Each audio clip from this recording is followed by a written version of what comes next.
Hey, I'm Jeff Straw. Welcome to the channel. Today I'm talking about imposter syndrome. Let's get right into it after the intro.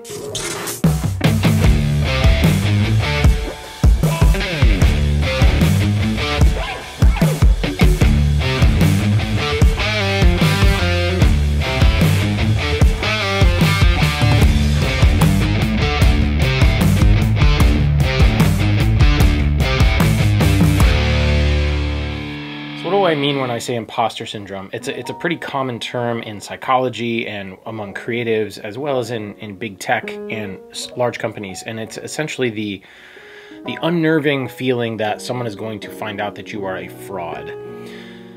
I found this quote from Maya Angelou that said, "I've written 11 books, but each time I think, uh-oh, they're gonna find out now. I've run a game on everybody and they're going to find me out."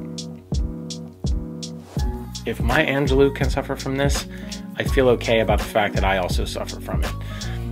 You know what I mean? Like, I don't know about you guys, but for me, I find great comfort in knowing that I'm not alone when I'm suffering. And this is something that I think many creatives suffer with from time to time.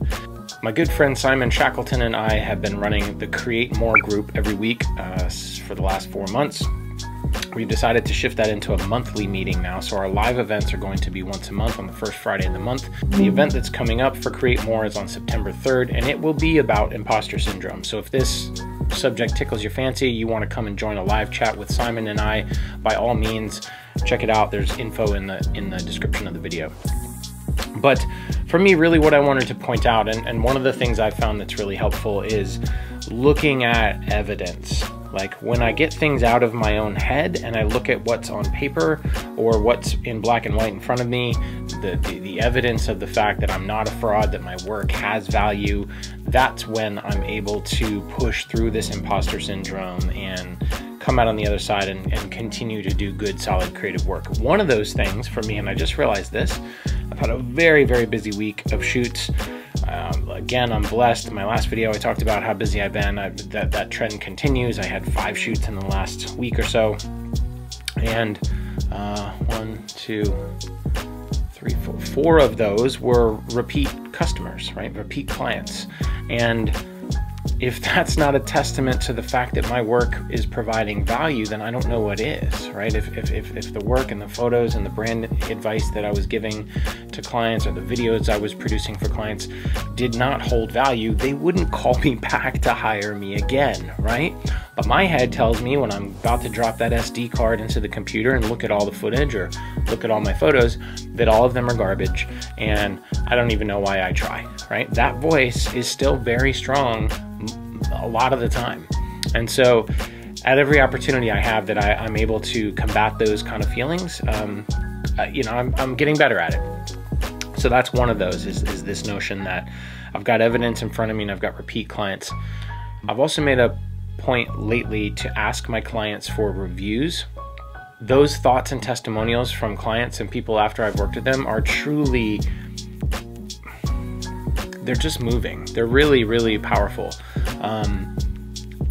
Certainly not I'm putting words in anyone's mouth. These are true to form reviews and things, lovely things people have had to say about working with me, about the experience of working with me.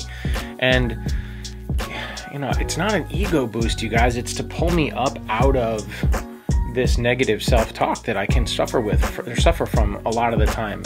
I'll pop a couple of them up on screen so you guys see what I'm talking about, but people like Jay Boogie, people like Crafty Cuts, Sunny Buick, who's this really amazing visual artist that lives in France.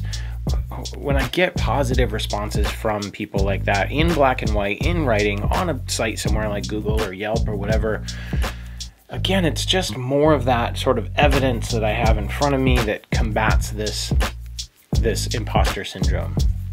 And so I would urge you that if you are creative, that you ask for feedback. You don't have to make it quite as official as having a Yelp page if you're not a forward client-facing business. That's fine.